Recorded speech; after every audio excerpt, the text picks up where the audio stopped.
प्यारे साथियों नमस्कार। मैं आपके लिए मूल विधि में बीएनएस पढ़ाने वाला हूं, जो कि बहुत इम्पोर्टेंट है। इसमें से हर एग्जाम में 1 या 2 क्वेश्चन आना अनिवार्य है।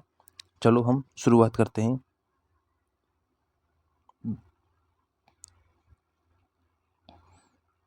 बीएनएस का इतिहास। बीएनएस का इतिहास 1834 ईस्वी में लॉर्ड थॉमस बेबिंगटन मैकाले की अध्यक्षता में हुआ था। इसे बीएनएफ को भारतीय विधि आयोग कहते हैं। बीएनएफ के पहले आईपीसी हुआ करती थी।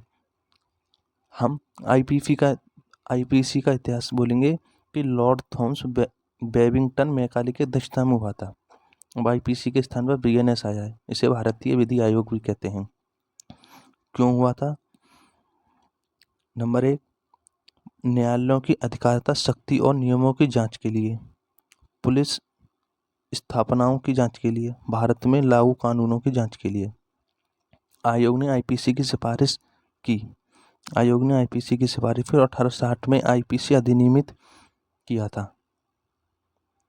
1860 में आईपीसी अधिनियमित किया था। 2023 में सरकार को न्यू चेंजेस आए हैं, जैसे कि 11 अगस्त 2023 को लोकसभा में बीएनएफ का विधेयक पारित हुआ था तथा बीएनएस अधिनियमित इनएक्ट पारित हुई थी 25 दिसंबर 2023 को। बीएनएस ने पुराने कानून आईपीसी का स्थान ले लिया है।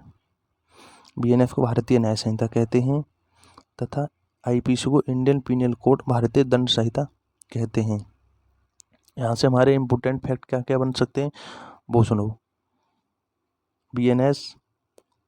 अगर बीएनएस पारित या इनएक्ट हुआ था 25 दिसंबर 2023 को। बीएनएस लागू हुआ था 1 जुलाई 2024 को। बीएनएस में कुल धाराएं 358 हैं और कुल अध्याय 20 हैं। आईपीसी अधिनियमित इनएक्ट हुआ था 6 अक्टूबर 1860 को। इसमें और लागू हुआ था 1 जनवरी 1862 को। आईपीसी में कुल धाराएं 511 थी तथा इसमें कुल अध्याय 23 थे। आईपीसी से बीएनएस में क्या क्या चेंजेस आए हैं? भारतीय न्याय संहिता के स्वरूप को छोटा किया गया है, धाराओं की क्रम संख्या में चेंजेस आया है तथा कुछ न्यू सेक्शन भी ऐड किए गए हैं। नए सेक्शन जो ऐड किए गए हैं पहले हम उनको लिए देख लेते हैं। जैसे कि पहली धारा है सेक्शन 2 का क्लोज 3, बालक की परिभाषा। सेक्शन 48 में भारत में अपराधों का बाहर से दुष्प्रेषण।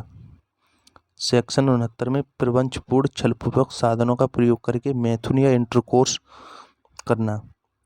सेक्शन 73 में कोर्ट से परमिशन, अनुज्ञा के बिना कोर्ट की कार्यवाहियों से रिलेटेड किसी मामले या मैटर का प्रकाशन करना। सेक्शन 86 में क्रूरता की परिभाषा है। अगले नए सेक्शन क्या जोड़ा गया है?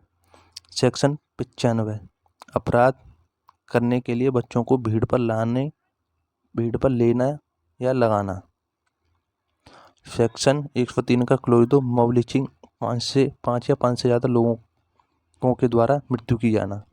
सेक्शन 106 का क्लोज 2 वाहन से यदि मृत्यु हो जाए तो। सेक्शन 111 संगठित अपराध। सेक्शन 112 में है छोटे संगठित अपराध। सेक्शन 113 आतंकवादी कृत्य हमला। सेक्शन 117 का क्लोज 3 घोर उपहति, स्थायी या विकलांगता, किसी को घोर उपहति पहुंचाना या उसे हमेशा के लिए स्थायी विकलांगता बना देना। सेक्शन 117 का क्लोज 4 5 या 5 से ज़्यादा लोगों द्वारा घोर उपहति का किया जाना है। और इसमें नई धारा और क्या जोड़ी गई हैं? जैसे कि सेक्शन 152 भारत को संप्रभुता, एकता और अखंडता के खतरे में डालने वाले कार्य। सेक्शन 195 क्लोज 2 में लोकसभा जब बलवा या रियोट को दबा रहे हों तो ऐसे धमकी देना। सेक्शन 197 का क्लोज डी भारत की संप्रभुता, एकता और अखंडता को खतरे में डालने वाली भ्रामक जानकारी या प्रकाशित करना। सेक्शन 195 का क्लोज डी में है, सेक्शन 197 का क्लोज डी में है। अगली धारा हमारी इसमें नई क्या जोड़ी गई है, धारा जोड़ी गई है 304। सेक्शन 304 इसे झपटा मारी कहते हैं। सेक्शन 324 का क्लोज 3, सरकारी स्थानीय संपत्ति को रिष्ट या नुकसान पहुंचाना। सेक्शन 341 का क्लोज 3, फर्जी मोहर, प्लेट या उपकरण के कब्जे में रखना व प्रयोग करना। 358 में आईपीसी को निरस्त कर समाप्त किया गया है। इसकी जगह बीएनएस को के कार्य लागू किए जाएंगे, जो कि बीएनएस में नई धारा जोड़ी गई हैं। प्यारे साथियों, मैंने आज उनके लिए बता दिया है। कल से हम बीएनएस भारतीय न्याय संहिता की धारा 1 से स्टार्ट करेंगे। अगर आपको वीडियो अच्छी लगी हो तो चैनल को लाइक करें, सब्सक्राइब करें तथा चैनल को लाइक करें, सब्सक्राइब करें तथा वीडियो में कमेंट्स करना ना भूलें। जय हिंद प्यारे साथियों।